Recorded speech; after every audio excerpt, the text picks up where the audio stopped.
ঢাকা আলাদের 130 টাকা পাইকারি দেই। হ্যাঁ, আমার নিজের সামনে দেখা যায় যে কতকের কাছে বেচে 800 টাকা, 1000 টাকা, 1200 টাকা, 2000 টাকা পর্যন্ত বেচে। মানে এই শাড়ি ঢাকায় কত দামে বিক্রি হয় তুমি কখনো খেয়াল করছো বা জানতে পারছো?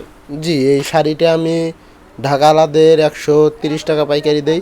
হ্যাঁ, আমার নিজের সামনে দেখা যায় যে কতকের কাছে বেচে 800 টাকা, 1000 টাকা, 1200 টাকা, 2000 টাকা পর্যন্ত বেচে। মানে লোক বুঝা, কোয়ালিটি বুঝা, যার কাছে যেমন পায় এই শাড়ি তার কাছে মানে তেমন যেই বেচে। শাড়ি তুমি কত বিক্রি করতেছো বললো, 130 টাকা, সেটা তারা কততে বিক্রি করে?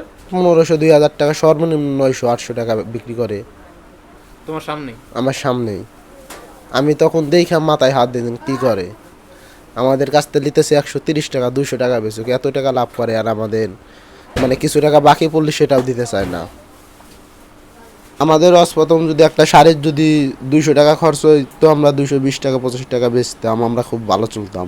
কিন্তু যখন 200 টাকা খরচা পড়ে 100 টাকা, 110 টাকা বিক্রি করা লাগে, তখন তো চালান থেকে চলে যায়।